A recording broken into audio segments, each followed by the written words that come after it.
everyone, welcome to another Minecraft video. It's been a while since my last video, so I thought I'd go over something we've been working on while we wait for the update of 1.21 to come out. And behind me we have our villager Megaplex out here in the end dimension. First things first, I want to give credit where credit is due. This Megaplex was definitely inspired by the cubic meter here on YouTube, and a lot of this stuff was inspired by him. I don't know how he did his build, but when I saw that he did a Megaplex just like this, I decided to, well, I like to go figure out how people do things. So spent a couple months here and there just dabbling and trying to figure out how he did his build. So here we are. So what we have here is a breakdown of each module. This is a single module right here, and all of its completeness and functionality, minus this redstone block that's missing from here. We have it kind of daisy chained along here of how it's supposed to function. And yeah, we'll get started. I got my, where'd he go? My trusty person here, Wolfenstein, to help us with our demonstration. How's it going? How's it going? Hello. All right. So first things first, we'll go over this little contraption. This is the starting point we had for figuring out how to get this villager out of their chute and down, and then over to either a zombifying chamber or just to a centerpiece for void trading, and then back. So we have this note block. I'm gonna go step by step. We have a note block that a observer observes whenever it's changed, when the note changed, sends a 1 pulse tick down through this block to another note block, which also quasi powers this the sticky piston with a 1 tick pulse, which pushes the soul sand out of the way and lets the villager drop. Once the villager drops past that, triggers this piece of the string. Now the string triggers this observer twice, and in that process the configuration state of this lower half changes to have this piece of redstone get pushed down and kept down, as well as this piece of redstone gets pulled up, or rather pushed up, by this piston, and doesn't get pushed down until the villager returns. When this piece of redstone gets pulled up, this piece gets powered off, which changes the rail to switch directions, and it also makes it to where once this soul stand gets pulled back after the villager passes, this piston gets pushed up so that the soul stand can't be pushed out again. Because if that soul stand is missing from right there, then when the villager returns, you might get stuck right here and not make it all the way up the chute. So we'll demo real quick the villager going down. Wolf, would you mind pressing that note block down there?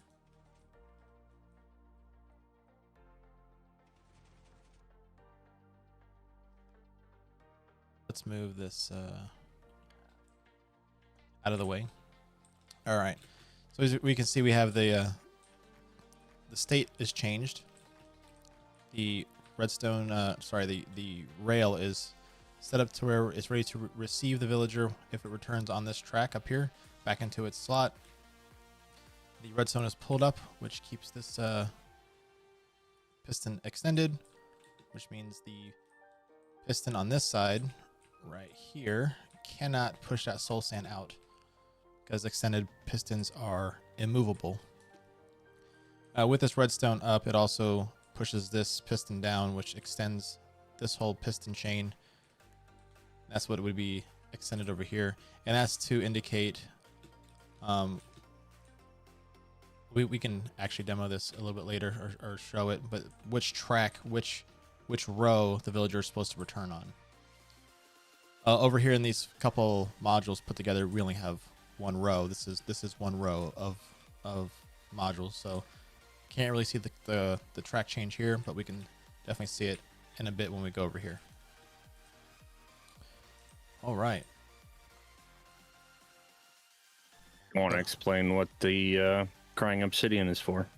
Oh yes, so the crying obsidian here. So you want an immovable block here. We chose crying obsidian. You can use regular obsidian. You can use a piston. You can use anything that's immovable, such as a furnace or a dropper or a dispenser. There are some other immovable blocks you can use. Probably better to use just a solid block if you can. That way there's no processing going on behind the scenes. So if for some reason there's something that happens to where this piece of soul sand gets pushed over while this piston is retracted, this piston cannot push this glass up and mess things up. Now, normally, some of the profession blocks are not movable. Some of them are. So just really depends on what it is. But to keep it as a fail-safe, we put the obsidian block there so that in the event the soul sand block is pushed out and this piston tries to extend, it can't move. It can't push any higher than this obsidian block. Good catch. Good catch. All right. So moving on to this piece. Now over here we can simulate villagers leaving and villagers returning. We can see some things work. So let's do the villager on the left, all the way to the left. We'll send him off to the side. We'll watch some of the pieces happen, the triggers. He's going off to do something. Well, in real life, he's actually going down there to die. But we're simulating that he's going to go off and go to the centerpiece to either be zombified or be traded with. And then we'll simulate him coming back to that slot. Now, as indicated before, we have the piston chain here extending. And this will indicate which row he's supposed to come back to. And then this will indicate which slot he's supposed to come back to. And notice that the soul sand is present, which means when he goes into his little cell, then he will just slide right in and go straight up. So I'll place a villager here with a minecart to simulate him returning from the job. And he has returned. And then it gets reset back to normal. So if there was more villagers past him, this rail being curved the way it is will allow the villager to go past in case there was another one. So we can do one. You can choose one of the middle ones real quick. So we'll watch one of the middle ones go down. Goes. So he's off to be traded with, and then we will return him.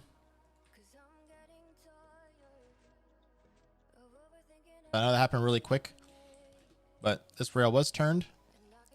As soon as he went into the slot, the state of the entire circuit here got reset so that it knows he's back in there, and then it'll let villagers pass to go on to somewhere else. All right, we can do one more.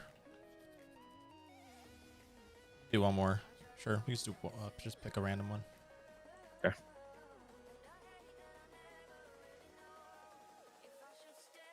Down, triggers everything. Yep, he's gonna go off. And then we'll have him return. All right.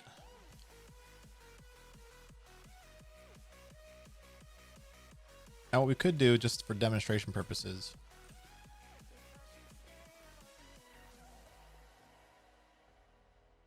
we're gonna set this rail up so that we know that when he's returning, that there's other rows that they can eventually go into. So actually, let's demo that real quick. So we'll leave that like that. So by default, if they're returning, they would just continue on this line and just done. And that's kind of to simulate that there's another row that's actually calling for that villager. Go ahead and release one. Yep. Off to be traded with or get zombified. And now we see that the rail changed directions so that, hey, this column here, or this row, there's a villager that's supposed to be in there because one got released. It's in this column, and then the rail changes directions. So before we return him, I will be putting a Litematica schematic in for each module into the description of the video, so you can have this. There's probably a couple different ways to do this. I did not. Probably a couple different ways to do it. So if you have a better way to do it, or you change it up and you make it more efficient, cool. More power to you. So we will send him back.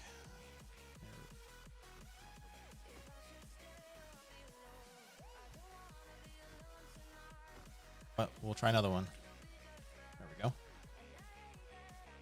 All right. So we can see that the default state is reset, so that the rail is set to where it would just continue on. I do want to note that in this video, in this specific build, the way that this is set up is that so this is north and south. The way my character's facing right now is north. That is south. If this side is the back and that is the front is to be facing north and the back is to be facing south. As when it comes to rails and their default orientation, such as this right here and these right here, the direction north and south does matter. Otherwise, if you build this backwards, it won't work. All right. While we're here, do you want to explain the reasoning for the lower slab? Yes. So there are, well, actually, let's knock him down and we'll return the villager, and we'll do the slab in the other configuration that we could use. So if you want to place that slab in the upper configuration, real quick. It's a keybind to Middle click. Just break that one and well, yeah. You might need to squat and click. Yep. Ah. There you go. Upper configuration. Bro. I changed all my keybinds, Right, so well, now squat is control. Stand by. Go ahead. I can't, because There you go. Almost there. I can't, because squat is control. And because of the mod that you had me set up. Oh my gosh. It does that. Okay. All right. That's fair enough. Okay. Sorry. Your keybinds have got the best of you, sir. Yeah. All right, here we go. Okay. So a little blooper there. So we have, we'll keep it. We have different configurations for this. The reason I have these guys here in this configuration is because, and we'll get into more details on this, their hitbox is so high and then just peaks over the top. When they are zombified villagers, it's even shorter. It's actually sits below the top of these trapdoors. So let's just say that this middle one was zombified. They would not be able to see him. The surrounding villagers would not be able to see this villager here. Therefore, they can't see him. They can't panic.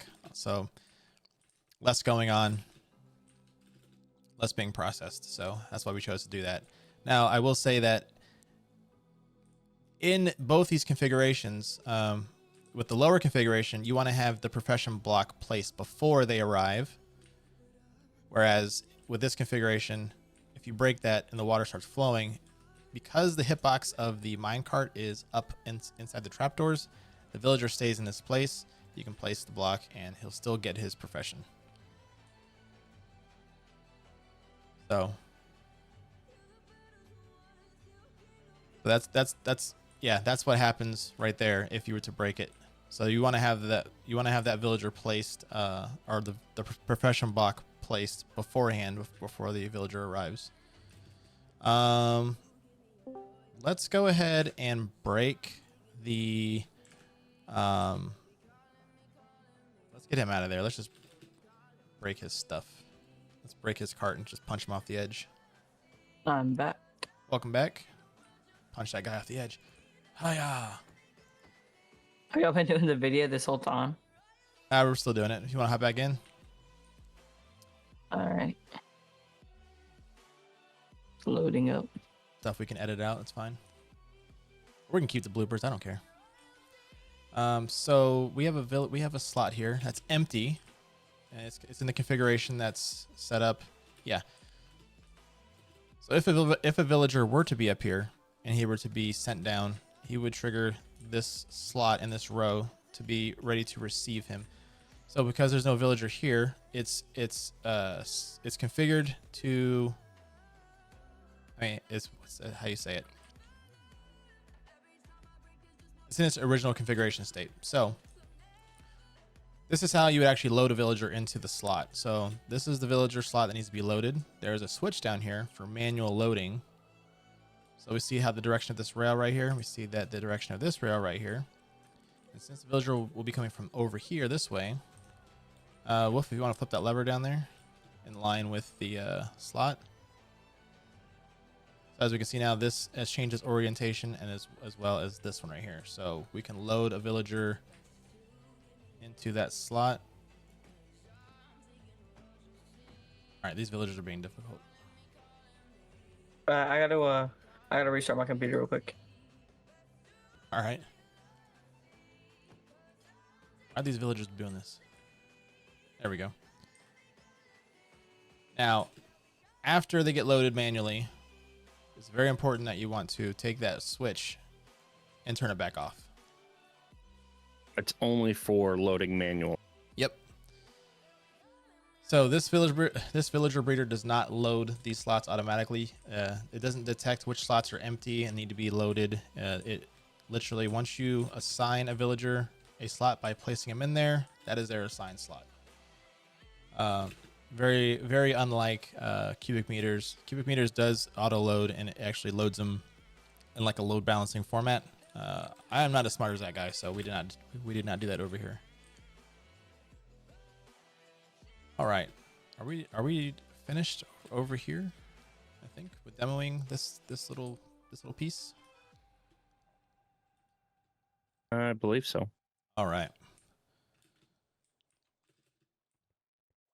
So right here attached, we have a villager breeder. This was definitely inspired by, there's a lot of stuff that we took from Cubic Meter's video on villager breeder and getting it to auto feed them and then stop auto feeding once we have so many villagers piled up into this chamber right here. So not going to be going over this so much. There's different ways to do village breeders. So you can always have your village breeder off to the side and then just bring them in once you have the professions mapped out. I personally recommend having a villager breeder not too far away, but close enough to where you can breed them, you can select them out, and then you can cycle through the professions, get what you want, and then introduce them into the villager Megaplex. On a note, I would recommend putting them on the northern side of your ball. Oh, so yes. that you can auto feed them in, and it won't mess with the rails and the redstone. Yes, that's a good point. Yep, that's how we have it on here. I'm sure there's a way you could get it to work from the south side. If you did do it from the south side, I would recommend having it lower, having them come in from, I would say, right about here into that chamber, and that might work. But that's not how we have ours configured. We have ours configured to just come in, ride this rail, go down here, and hit the track for returning to either the left or right, and then to their respective bubble column. So we'll go over all this stuff in here. We'll go over the trading station in the center, or rather the station in the center. This is for trading or for zombification. Central station, I guess you'd call it.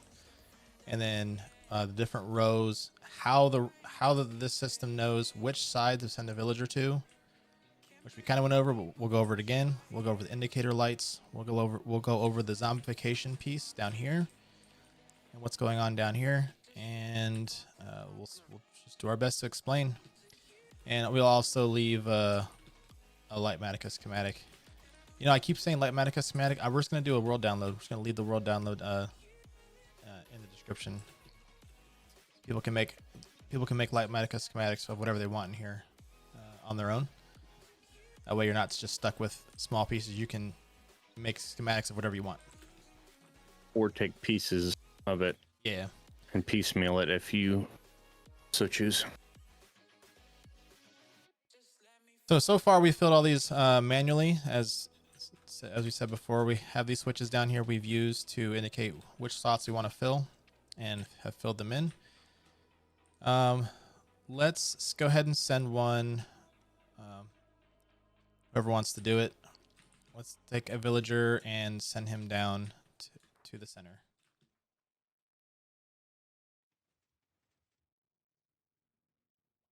That's where he goes. Good to note that this is from our survival world. Oh, yes. So this is the creative version of our survival world. This is a copy. So yeah, this is exactly what's going on right now as of a couple hours ago. Copied it over to the creative side, and so this is fully updated. So a couple things I want to note for when this villager goes up here. This villager, as it passes over this this detector rail, it resets this rail right here to be in the retracted position so that the default track is to go to the Zombification Chamber. So depending on what note block we press up here will determine where the villager goes. So let's go ahead and send this villager to the Zombification Chamber.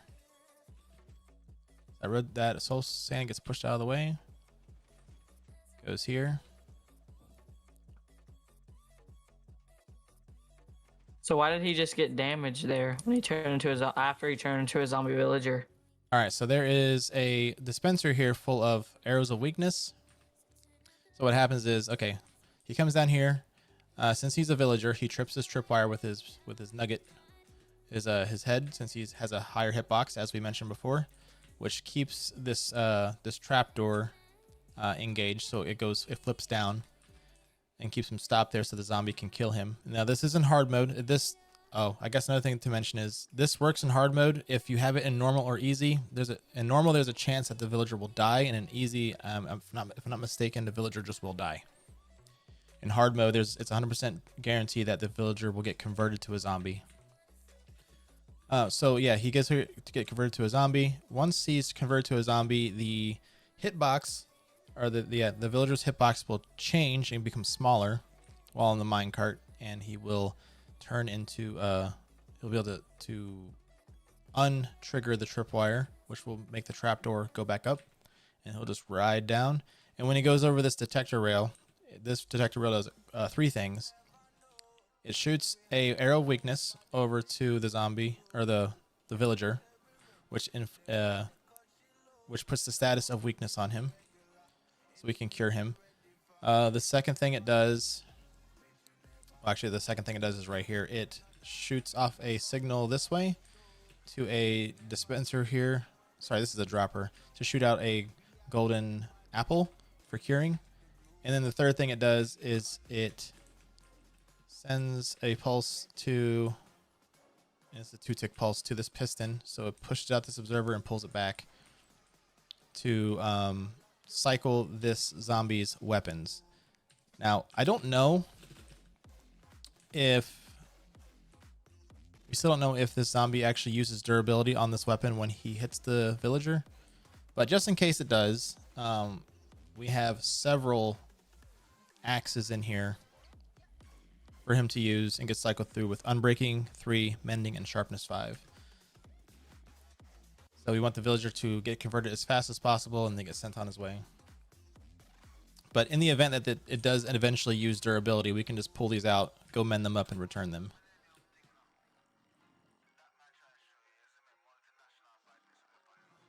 All right, so I think we have him. He's being cured right now, right? All right, so let's note that this piece is in its retracted state. If we were to send him back to his station, Before we send him back, let's see what is also in place right now as the state of his chamber and his row has been changed. So this is the row he's going to be going into. The rail is ready, and this is the signal that tells the end of the row which column or which row to send the villager to. And also there's a signal right here that tells this rail to be changed to go to the left instead of the right. Let's go ahead and send him back to his station. So he'll actually fall down here. Up here. He'll go to the left. Oh, you ran into him. Okay. All right. Now everything gets set back to its default. If you notice that this rail here was to the left, its default is to the right. This default is to have it continue. Now, this is set up to where if you do not have a villager slot open, the villager will go around. It'll go through here. It'll go back around. It'll go down here. It'll just keep cycling essentially until you open up a slot. Take that back. Since it's at its default, it will go to the right instead. But even so, it'll still go to the right, go around all the way over here, hit this same thing, go down there, and then cycle around until you open up a slot for the villager to go to. So if you do send a villager this way and you have no slot for him to go to, he will just cycle around and be on a merry-go-round until you decide to flip one of these switches for loading him in there. Provided, I mean, you make sure that you don't have a villager already occupying that spot. All right. So yeah, these modules are just really just bumped up next to each other. As you can see, the piston from the module is just put up right up against the glass of the backside of this module here. Is there a limit to how many modules you can have in each row? So realistically, no. So as long as it's within your loading distance, which is pretty big, as long as you can keep it loaded, then there's not. As of right now, we have 8 rows of 11. So this in its current configuration can hold 88 villagers, which I don't think we'll use all 88 slots. We'll probably use half of them. But if we did need more space, we could just tile out some more spots out here on either side. And like I said, as long as it's within your loading distance, should be fine. I don't personally recommend that you go any bigger than this unless you, for some reason, want every single combination of every single villager. Then you might have a good working case for that. Yeah, so you could extend this more south or north, or just north or just south. For our uses, this is big enough. I don't foresee us using any more than 88 villagers. But if we needed to, we could expand this for sure. Any recommendations on how to get the weakness effect on the villagers? Oh, aside from the arrows that get dispensed from down here? No, I just mean Or like why we use the arrows? I can definitely go over why we use the arrows versus the potions. no, it was just I was trying to ask in a question format how you explained the getting a villager with arrows of weakness instead of crafting them. Oh yes. Okay. So we could craft it. These arrows are craftable in Java. Not sure if they're. So this, by the way, this is for Java. This is not for Bedrock. Don't know anything about how the Bedrock stuff works. These are craftable in Java. They're kind of a pain in the butt to make in Java because you have to go get Dragon's Breath and then you have to do all this potion stuff. It's kind of weird.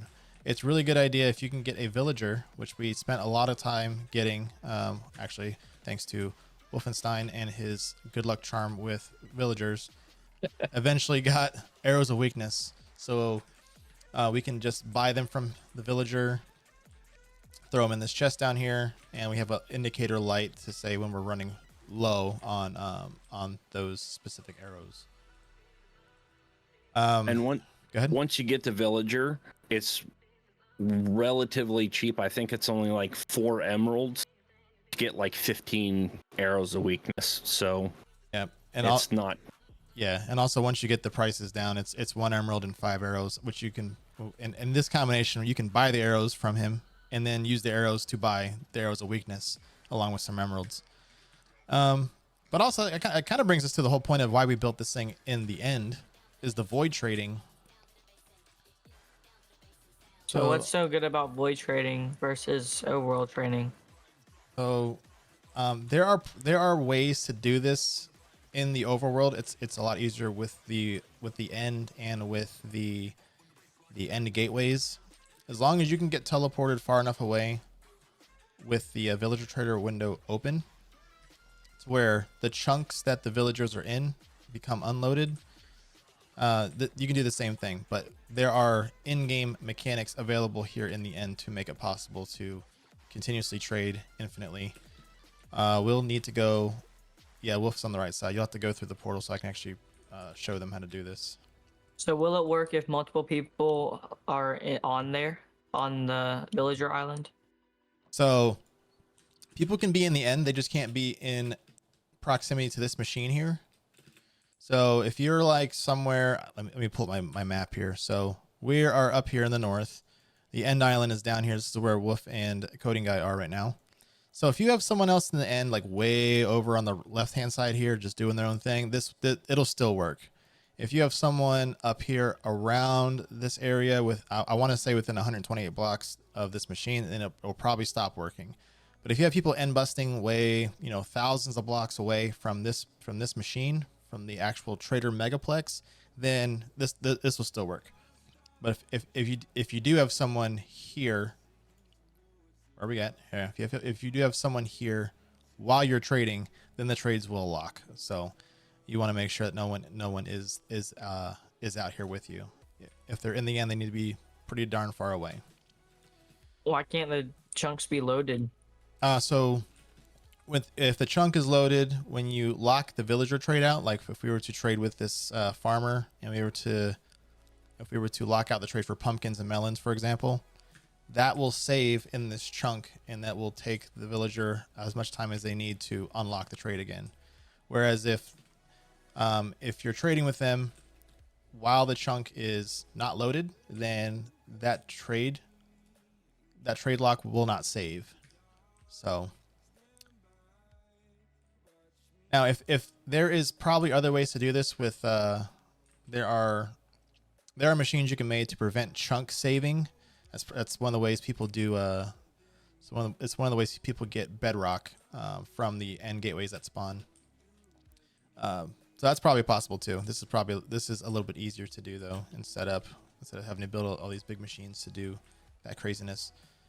So we have a cleric here. We're gonna send him to the center. Oh, also, before I go on to that, I forgot to mention these indicator lights right here. They're both down. They're both turned off, which means we have the center is free for us to send a villager to the center. So we'll do that now, and then I'll show you what that indicator light does.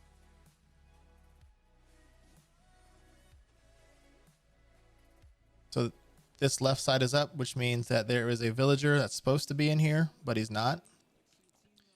So this, somewhere on this side, the row and the slot is configured to receive the villager back. So as long as there's a light on, you do not want to be clicking on another note block anywhere else. So again, What would happen if you did have more than one villager trying to go to the middle? They probably both go to the middle, and you just have 2 villagers here. Yeah, you'd have 2 villagers here, and it'd be quite a mess. I'm not sure if they probably wouldn't go back in the right order.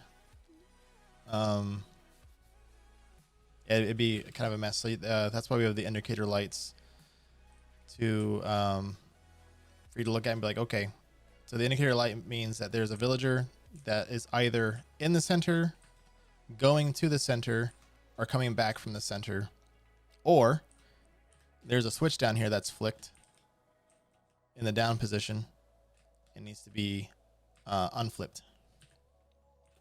So maybe perhaps like the mistake I've made several times where I flipped the switch to load a villager and forgot to unflip it. The indicator light would be on. So we're It's gonna just a preventative measure so that the machine doesn't get gummed up. all right. So could you use the void trading to level up the villager? No. Oh, that's a good question. So no, you cannot use the void trading to level up a villager because when we are on the other side trading, nothing in here can save. So if any experience that you give the villager from trading does not get saved, likewise the trade lockout also doesn't save. Does the XP orbs get saved? So the XP orbs still do spit out. They come out on this side, and you collect them when you come back through. The gems you spend do actually get spent. The items you give and receive actually happen, but anything that happens in the villager's inventory, such as trade lockouts or XP, those do not get saved. That's a good question.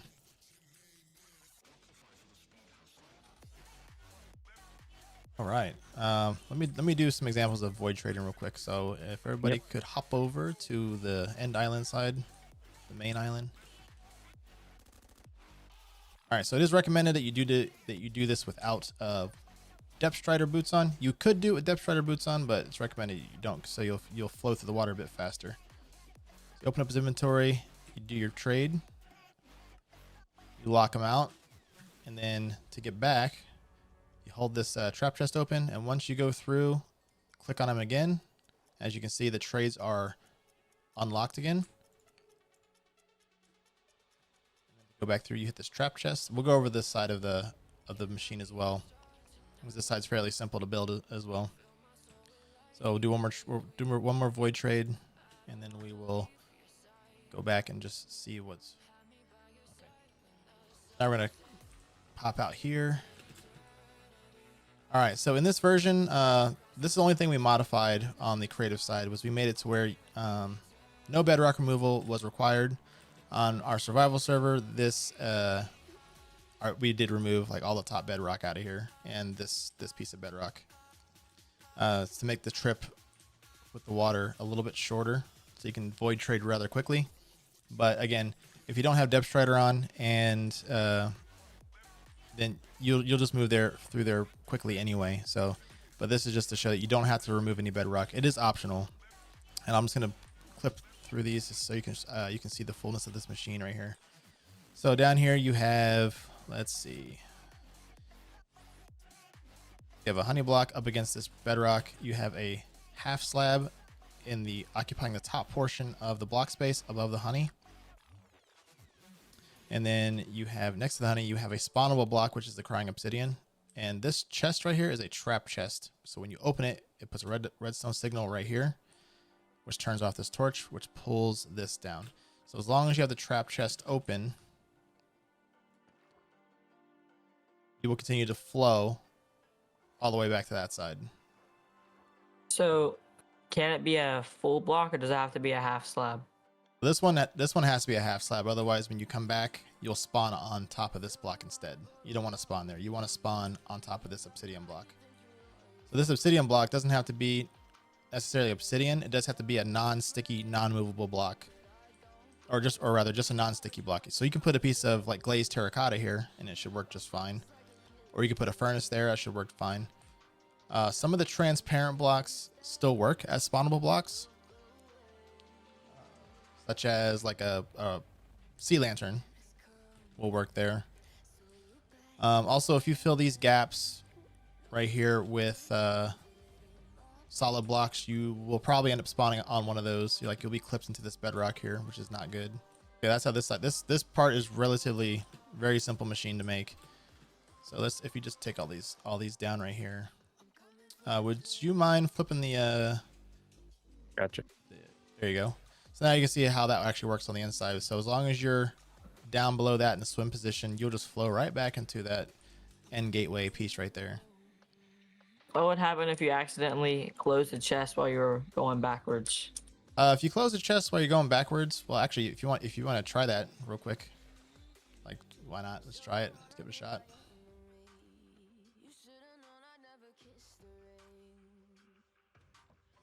You get stuck right there. If you're not, as long as you're not like clipped too far into that end gateway, you won't go through it.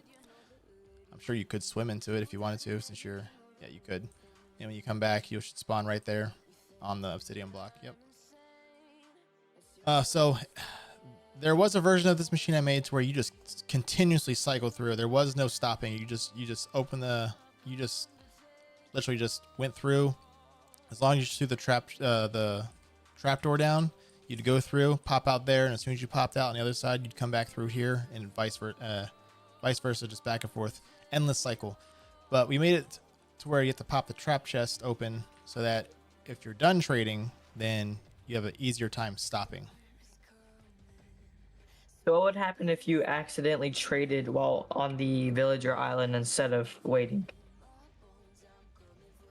So, if you're back on the other side, Yeah, like if you accidentally clicked too fast and accidentally traded, would it mess up everything or? as far as I know, we can try it. So this cleric master, let's see if I can do it real quick. See if I can do it fast enough. I traded with him. I think it saved before I went out. Let's see if it locked out. Yeah, the lock is still there. So does that mess up, or does he just need to see the workstation? Oh, okay. So we can probably go back there now. So actually, I'll just clip through this.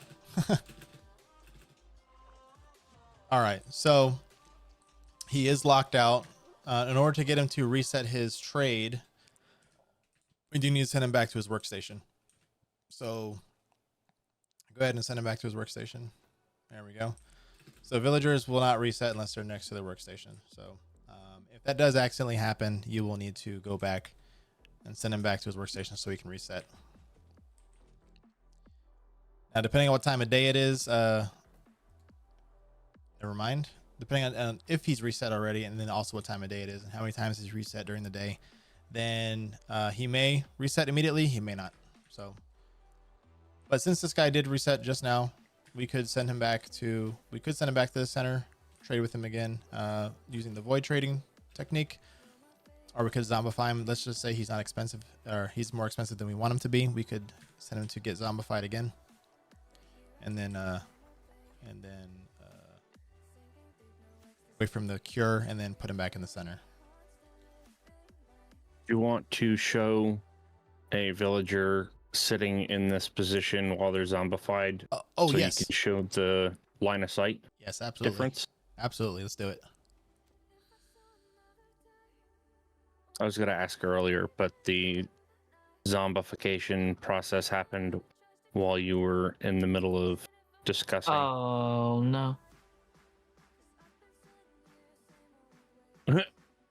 Well, here's a test run to see what would happen if you send 2 villagers. Oh, there's 2 villagers. That's so let's see what happens. Let's send them both back to station. Probably gonna end up in the wrong spot. Oh wow. It's just an endless cycle of. Oh dear. I can deal with that crap. So don't do that. Do not. Yeah. So now what we're gonna have to do is we're gonna have to. So we have two slots over here. Do you want to click this one and we'll just do a shepherd real quick? Oh, we have both indicator lights up. Which means we have to fix that before we do anything else. The one's from this side, right? Yeah. It was right here. We'll do this one first. Get a generic villager over there. There we go. Okay, I fixed one side. This is the other one. Up here on me.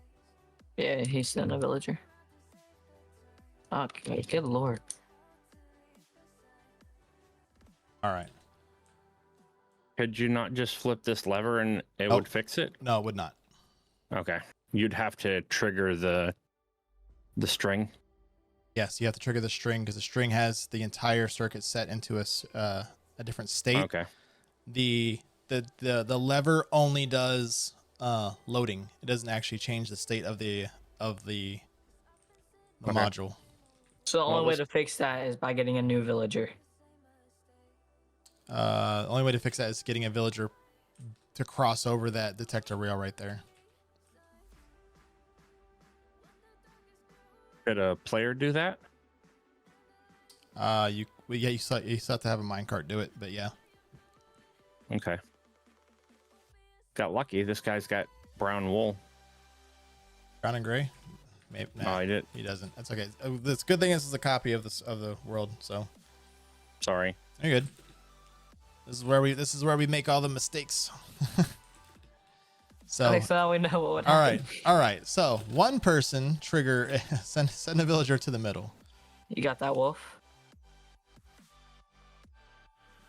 All right, then we're gonna zombify him, and then we're gonna send him back to his workstation. Indicator light is up. We'll zombify him. Down. There we go. So what's the whole point of zombifying him? Oh, the point of zombifying villagers is so that when you cure them, their prices go down.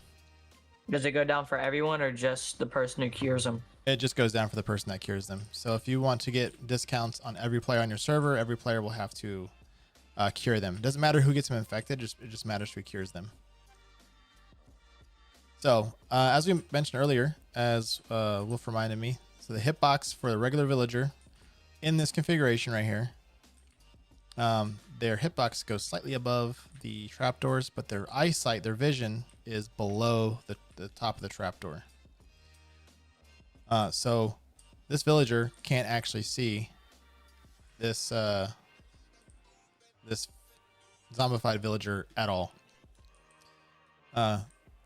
This zombified villager, their eyesight's even lower because their hitbox is way down there and their eyesight is way down there. So they can't even see the top of this villager here. So this prevents them from getting frightened by a villager that's sitting next to them. And the less frightening that's going on, the less that's going on the server. So it helps keep the lag down a little bit. Not by much, but any little bit of lag reduction helps.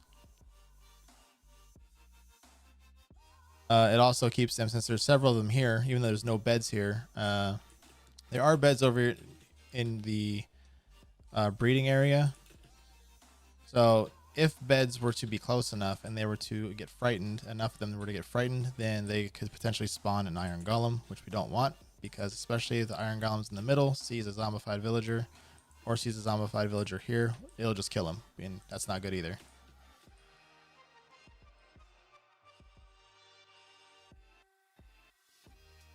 All right. Anything else that we need to go over for this build? So is the all these chests over here, is this necessary? Does this serve a purpose? Over here? Oh no, this doesn't. You don't have to have your library here. I decided to do the stockpile of books here. This is not actually part of the trading Megaplex, but this is something we did on our server. So we did groupings of different types of enchantments. Like this is all armor right here. This is different types of protection, helmet, and feet. I still need to get like thorns and stuff, and probably make a slot for something like the swift sneak and the soul speed. Then we have some generic tool stuff like unbreaking, efficiency. Well, unbreaking is generic. We have efficiency, which is for tools. We have fortune, which is for tools. Lure, soak, touch, mending. Well, mending is for everything. But we kind of categorized these a little bit, where you can just pop in here. Let me empty my inventory out real quick. You can pop in here. You can snatch a book, snatch 2 books, 3, 4, 5, if you need to, and you can just put them back. Whoa! You just put them back up into the chest, and we have an indicator light here. Once this hopper no longer has books in it, pretty much only the bookshelf has books in it, then this light down here will go off, saying that hey, this column here is really low on books. So That's so that the people that have cheap book trades can trade for books if they come over here and notice that they're low. Yep.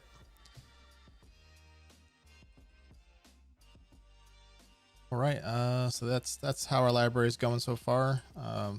We still have a lot of trading to do to get all these columns filled and get all the enchants. Actually, before I go over these double chests, this double chest here is to feed the arrows of weakness. This light here is to indicate when we're low on arrows of weakness. These two shulker boxes are just here because that's what we're using for potions.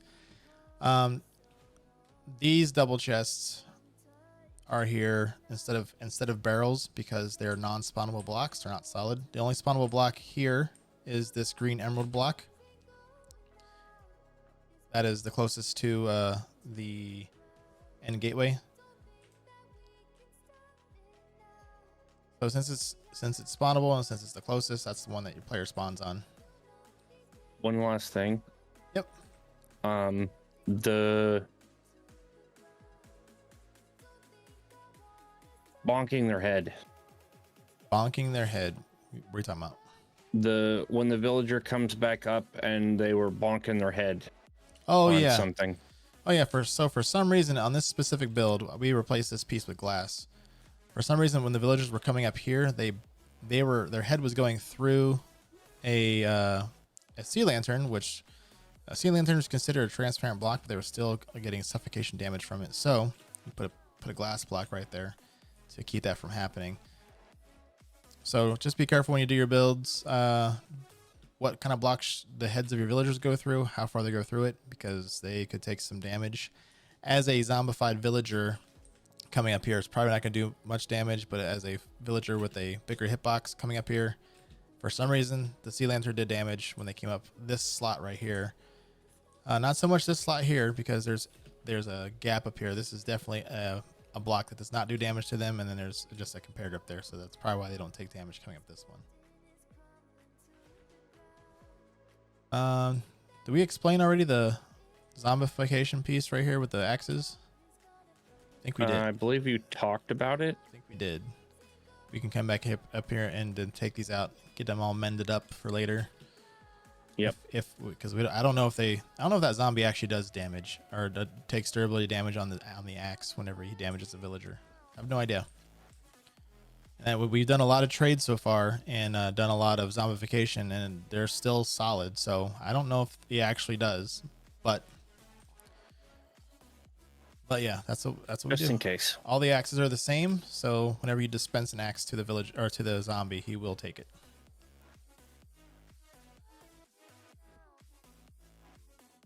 I think that's it. I don't think there's anything else. Just keep in mind the indicator lights whenever you're about to send a villager to the middle. You want to check it for left and right. If any of them are up, you need to check and see where the villager's at, or see if you left a switch up down here. No matter which row you're in. The light indicator is for which side, so at least you know what side it's on. Then you have to go searching for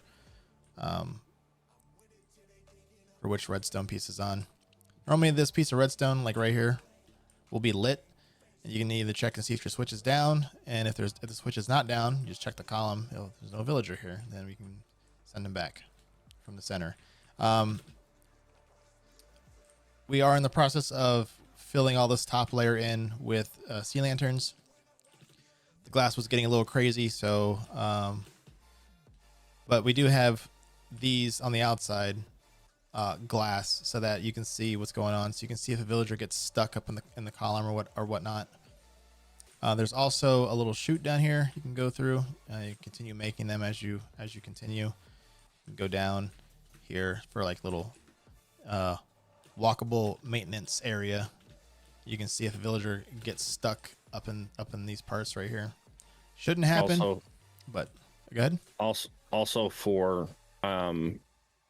loading your villagers into their slots. Yep.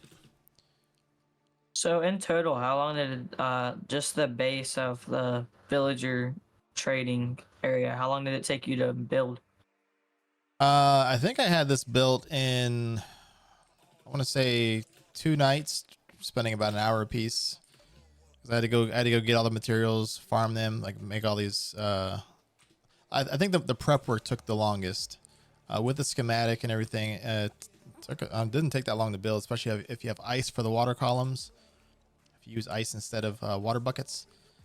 And if you have everything done beforehand, all the materials ready, it shouldn't take you that long. It should take you like an hour, especially if you have friends helping you. But all the prep work is what takes the longest, getting everything, all the materials together. And then getting the villagers out here, that was kind of a pain in the butt. You have to get them through that gateway. So you can send them through the gateway on the other side. Pushing them through the bedrock, it's probably the only way you can do it.